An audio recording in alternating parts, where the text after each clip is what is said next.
Taiwan, जिसे आधिकारिक रूप से रिपब्लिक ऑफ चाइना कहा जाता है, पूर्वी एशिया में स्थित एक छोटा लेकिन अत्यंत प्रभावशाली द्वीपीय देश है। क्षेत्रफल में सीमित होने के बावजूद ताइवान ने तकनीक, अर्थव्यवस्था, लोकतंत्र और मानव विकास के क्षेत्रों में जो मुकाम हासिल किया है, वो इसे विश्व मंच पर एक अलग पहचान देता है। ये देश जितना आधुनिक है, उतना ही ऐतिहासिक और सांस्कृतिक रूप से भी समृद्ध है। ताइवान का इतिहास हजारों साल पुराना है। सबसे पहले यहाँ ऑस्ट्रोनेशियन मूल के आदिवासी समुदाय बसे, जिनकी संस्कृति आज भी ताइवान की पहचान का महत्वपूर्ण हिस्सा है।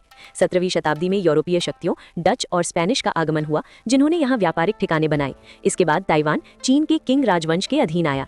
1895 में चीन जापान युद्ध के बाद ताइवान जापान के नियंत्रण में चला गया। लगभग 50 वर्षों तक जापानी शासन ने यहाँ आधारभूत ढांचे, शिक्षा और उद्योग को विकसित किया, जिसका प्रभाव आज भी ताइवान की व्यवस्था में देखा जा सकता है। द्वितीय विश्व युद्ध के बाद ताइवान को चीन को सौंप दिया गया, लेकिन 1949 में चीनी गृह युद्ध के बाद कुओमिंतांग सरकार ताइवान आ गई। यहीं से ताइवान की आधुनिक राजनीतिक कहानी शुरू होती है। ताइवान की राजनीतिक स्थिति दुनिया की सबसे जटिल कूटनीतिक चुनौतियों में से एक है। चीन ताइवान को अपना अभिन्न हिस्सा मानता है, जबकि ताइवान स्वयं को एक स्वतंत्र लोकतांत्रिक देश के रूप में देखता है। सीमित अंतर्राष्ट्रीय मान्यता के बावजूद ताइवान ने अपने लोकतांत्रिक मूल्यों, स्वतंत्र मीडिया और मजबूत संस्थानों के माध्यम से एक सफल शासन मॉडल प्रस्तुत किया है। यहाँ नियमित चुनाव होते हैं, सत्ता का शांतिपूर्ण हस्तांतरण होता है और नागरिक स्वतंत्रताओं को व्यापक रूप से सम्मान दिया जाता है। भौगोलिक रूप से ताइवान अत्यंत विविधताओं से भरा है। एक ओर ऊंचे पर्वत और घने जंगल है, तो दूसरी ओर समुद्र तट और उपजाऊ मैदान। देश का पूर्वी भाग पहाड़ी है, जबकि पश्चिमी तट पर बड़े शहर बसे हुए हैं। टैरोको नेशनल पार्क की संगमरमर की घाटियां, गहरी खाइयां और बहती नदियां ताइवान की प्राकृतिक भव्यता का प्रतीक हैं। वहीं सन मून लेक अपनी शांत झील, पहाड़ियों और आध्यात्मिक वातावरण के लिए प्रसिद्ध है। ये प्राकृतिक संतुलन ताइवान को एशिया के सबसे सुंदर द्वीपों में से एक बनाता है। ताइवान की अर्थव्यवस्था उसकी सबसे बड़ी ताकत है। ये देश सेमीकंडक्टर और इलेक्ट्रॉनिक्स उद्योग में वैश्विक नेतृत्व करता है। दुनिया के अधिकांश स्मार्टफोन, कंप्यूटर और आधुनिक उपकरणों में इस्तेमाल होने वाली चिप्स ताइवान में डिजाइन या निर्मित होती हैं। राजधानी ताइपेई में स्थित ताइपे 101 कभी दुनिया की सबसे ऊंची इमारतों में गिनी जाती थी और आज भी ताइवान की तकनीकी प्रगति और आत्मविश्वास का प्रतीक है। कृषि, मछली पालन और निर्यात आधारित उद्योग भी ताइवान की अर्थव्यवस्था में महत्वपूर्ण भूमिका निभाते हैं।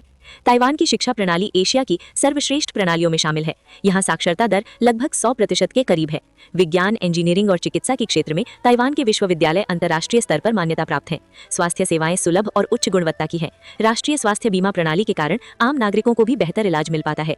यही कारण है कि ताइवान मानव विकास सूचकांक में लगातार ऊंचे स्थान पर रहता है। ताइवान की संस्कृति चीनी परंपराओं, जापानी प्रभावों और स्थानीय आदिवासी रीति रिवाजों का सुंदर मिश्रण है। मंदिरों की घंटियां, ड्रैगन डांस, पारंपरिक त्योहार और नाइट मार्केट सब मिलकर ताइवान को जीवंत बनाते हैं। यहाँ का स्ट्रीट फूड पूरी दुनिया में मशहूर है। बबल टी, नूडल सूप और समुद्री भोजन ताइवान की पाक संस्कृति की पहचान है। समाज आधुनिक सोच वाला है, जहाँ तकनीक के साथ साथ परंपराओं का भी सम्मान किया जाता है। ताइवान का भविष्य अवसरों और चुनौतियों दोनों से भरा है। एक ओर तकनीकी नवाचार, हरित ऊर्जा और शिक्षा में निवेश इसे आगे बढ़ा रहा है, तो दूसरी ओर चीन के साथ तनाव इसकी सबसे बड़ी चिंता बना हुआ है।